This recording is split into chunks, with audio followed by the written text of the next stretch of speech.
Hello, I'm Damian Barrett and welcome to Access All Areas. Back with us once again is AFL Hall of Famer Matthew Lloyd, and joining the team this year, our new recruit, Jimmy Bartel. Boys, welcome. Thanks, Damo. Thanks, Damo. Mayhem yesterday at the MCG, Geelong, Melbourne. Take us through what happened late in that game. Well, firstly, it was a couple of kicks out on the full, but even before that, Dan Menzel having a shot from 12 metres out could have buried the game. Look, players just tighten up in those big moments, and round one we see a lot of skill errors.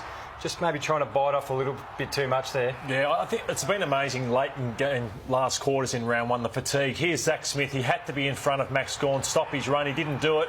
We hear that Chris Scott actually left. He was in the toilet cubicle when this kick was happening. He couldn't watch. Max Gawn, that was a tired kick, Damo. He just didn't kick through the ball, laid back on it.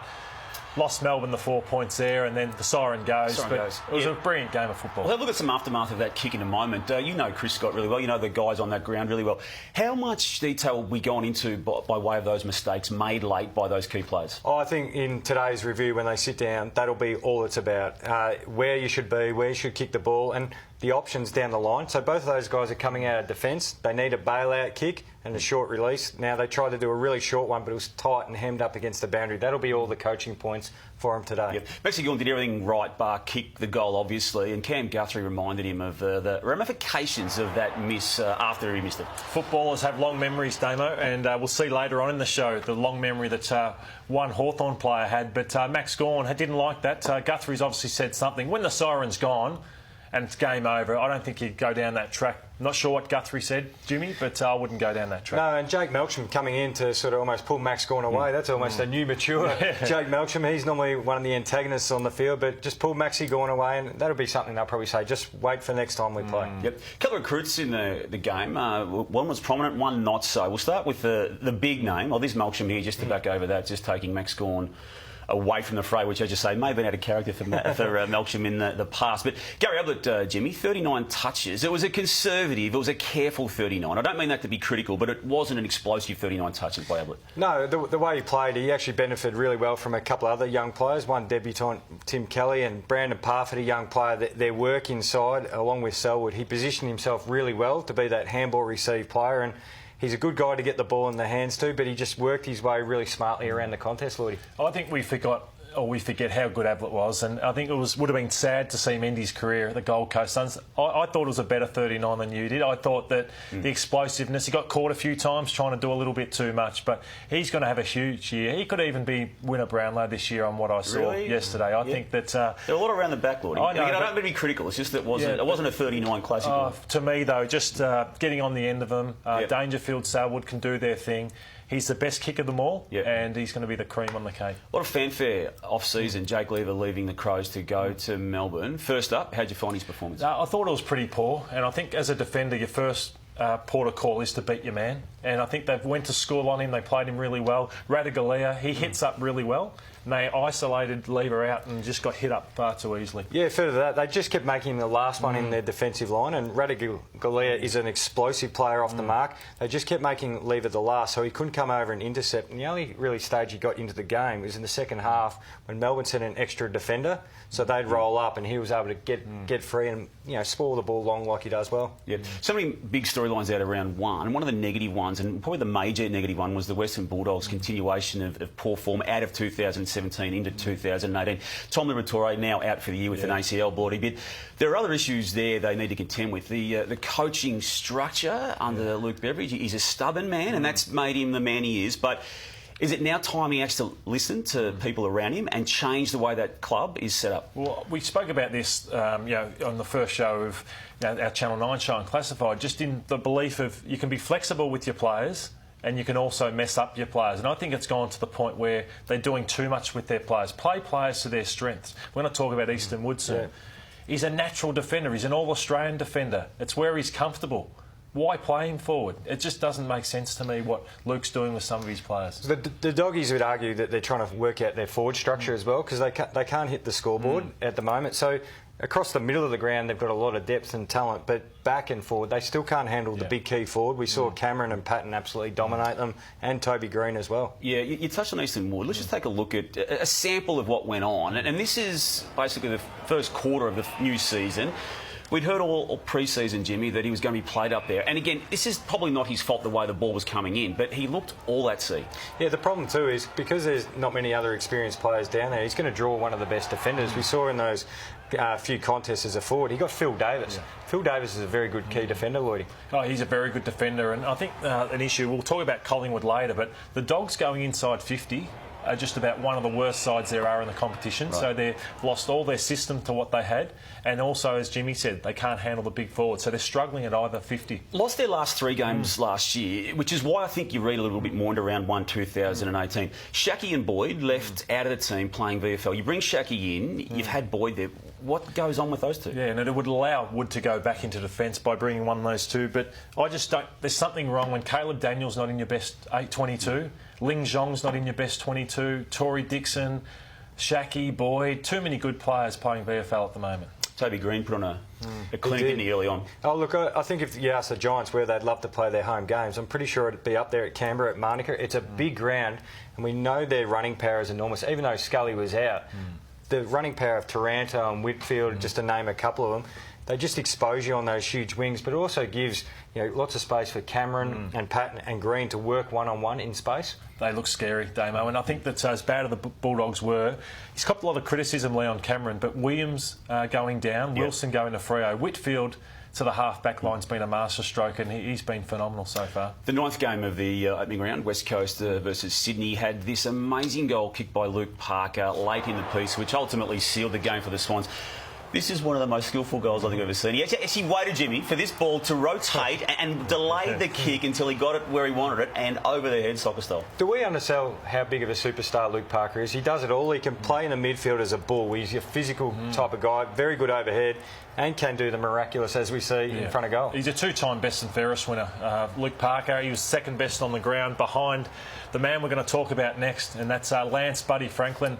Now, described his performance as Carey-like yesterday. I've never seen him monster. He was on Barras, and he was just too big and strong. I thought McGovern played a really poor game, mind you. He's looking to do his thing. They played him smartly, didn't let him pair off or come third man up, but I thought Franklin was phenomenal. And the other individual out of that was Nick Nat, wasn't it? Nick Nat nearly coming back, and how he managed to do that after 19 months off and have the impact he had on the troubled pre-season he did have. He doesn't need a huge amount of touches to have an impact on the game, and you saw Luke Shuey benefit mostly from that. He had a fantastic game feeding off Nick Nat's work. I suppose similar to the Western Bulldogs is the form of Collingwood in 2017 into 2018. Lord, it's a real worry on what they displayed against Hawthorn on Saturday night. It is, and the argument has been, is it the players, is it Nathan Buckley? But I suppose what comes back onto Nathan is why can't you teach your players to execute better with their skill level and their decision making? And they work so hard, so it's not as if he's lost them.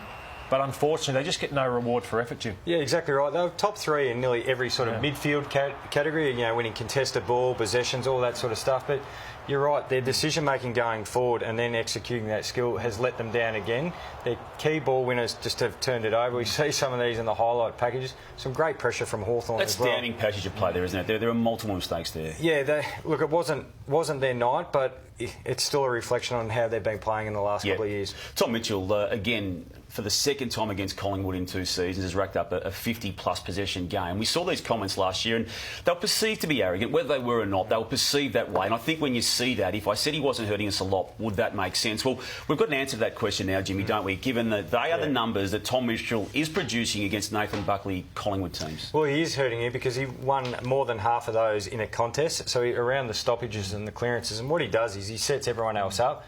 Often the stat used against him is that metres gained, but the other night he had over 700 metres gained, which is an enormous number. Yep. Nathan Buckley's a proud man. That is embarrassing. That's embarrassing for a coach that it's not happened once, twice, but his record against Collingwood is phenomenal. And clearly they've talked about it as a footy club. We'll go back to round 9 2017, the first of those 50-plus possession games by Tom Mitchell against Collingwood. Adam Treloar, again, it's funny to watch, but clearly he's having a go at him there for the little dinky handballs that he's getting and making a point that you're not hurting as you're doing those little silly handballs. Well, they clearly discussed it as a team. Now, this fast forward to last Saturday night. James Sicily remembers that, and have a look at Frawley here and also Stratton. There's a smile on their faces. Clearly, he's reminding Treloar of what was said to him and about him last game. Yeah, surprised that James Sicily is amongst that during a quarter-time break there, but it was pretty funny seeing the reaction from the Hawthorn players. But as we were saying, maybe the handball doesn't hurt you, but it's who he releases into space does hurt you. I think we didn't understand how good Mitchell was back then, and everyone thought, oh, his touches don't hurt you too much, but now everyone's got to change that mindset. Probably a bit harsh because he'd had a pretty good career, a very good career at the Swans at that point, including a good grand final. The Saints, Lordo, you wrote about them during the week, on the weekend, and questioned, do they have enough star power? Do they, on what you saw in round one? No, they don't. I don't think they would have beaten too many sides the way they played. So you don't think Jack Stephen is star power? Yeah, he's a star. He's a star, but I wrote about Billings, Gresham and McCartan. They're probably the next three in line. I like Gresham as well. McCartan had a poor game again, so can they keep going with that tall three-forward line? They have to keep going with McCartan, don't they? They have to find out in 2018, don't they? They do, but I'm not sure they'll make the finals on what I saw on the weekend. Well, I think they should double down on the three talls. That's their lot. You've got to go with that game plan. Look, one of the three is probably not going to have a great game each week, but allow space. Membry was the one who got off the chain for him. Yep.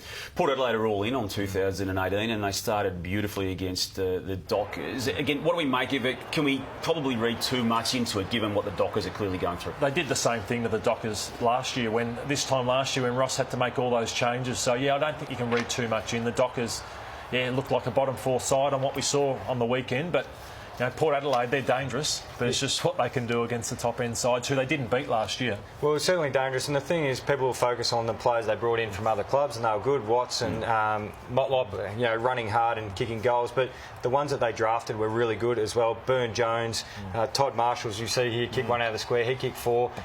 And Riley Bonner was a star with 30 possessions across half-back. The mixed messaging out of the Dockers over a number of years now, are they restumping, rebuilding, replumbing, whatever? They pick an older team in round one, Lordo. What's that say to you? Well, I think there's a couple. I wouldn't be playing Daniel Pearce anymore. I think, just it's a bit too slow. The game's gone past him. I think Michael Johnson doesn't... And you ask who? I think Adam Chera was pick 5 in the draft. As soon as he's ready, he comes in for Daniel Pearce. Griffin Logue, you draft him at pick 7 or 8. Play him in front of Michael Johnson. Have a go at it, but Ross seems to have to wait till it's all's lost before he makes those type of moves. So you're saying more development. Remember, they've also got the they'll probably have 2 high draft picks next year because of Lockie Weller going to Gold Coast. Yeah, I think that now's the time, Damo. Don't wait. They're not going to play finals this year, so throw the kids in. Right. Essendon really good against Adelaide, and one of their recruits off-season, big fanfare came with it, was Jake Stringer. Started well, finished okay, and in between had a mixed game. What did you make of it? Well, he's an explosive type of player. I'm a bit with most of the commentators out there. I don't think he's a midfielder. I know he wants to be a midfielder, but where he's best is that explosive moment. You throw him in for a centre bounce and then get forward. What I loved about the win, Damo, was 6 goals to 1. A lot of their wins last year were those dynamic, get out of the blocks early wins, but they steamrolled Adelaide late in the game, which was very impressive. Okay. Jimmy, the Tigers did something very different last year by way of structuring up in the forward line with a smaller group of men. You liked it. What did you see out of round one that you also liked? Yeah, well, I absolutely loved it. And when I was watching on Thursday night, what super impressed me was the fact that their movement in the forward line. You watch all these highlights here, none of them are jumping with each other. They're all spaced. They hit the short target and take that one inside 50. And the big stat, 19 marks inside 50. Normally when you associate a small forward line with the one tall in Rewald or Townsend playing that role, it's just scrapping it forward. They're much better side than that. They're very skilled. They pick the right decision and just take the best option. And on the other side of the fence there, the Carlton team, Jacob Weitering, Lordo, had a really good debut season, was scratchy last year. Where is he going into his third year? He looks very sluggish. I think it's a bit late for speed and agility coach right now, Jim, at round 2, but that's exactly what he looks like he needs. But #1 draft pick for a reason. He's got a mature head, can play. I think he'll bounce back, but needs some reworking or remodelling at the moment. We just saw Luke Parker kick what was probably goal of the year in round 1. This one wasn't in play, but I reckon it's equally as skillful. Cyril Rioli, boys? Yeah, well, I was actually at the G that night, and I think the crowd on that side were just oohed and ahed. When kicking was hard and skills were slippery, he just does that, drop kicks it straight back. He was brilliant the other night, and must have made some Collingwood players cringe that they couldn't hit the basic for targets, and Cyril can do that. Do you like his debut? Oh, sensational. He knows his footy, this bloke. Oh, I'm happy to be here. And thank you for joining us all on Access All Areas. Next week with the Easter Monday game, we'll be back on Tuesday. We'll see you then. Goodbye.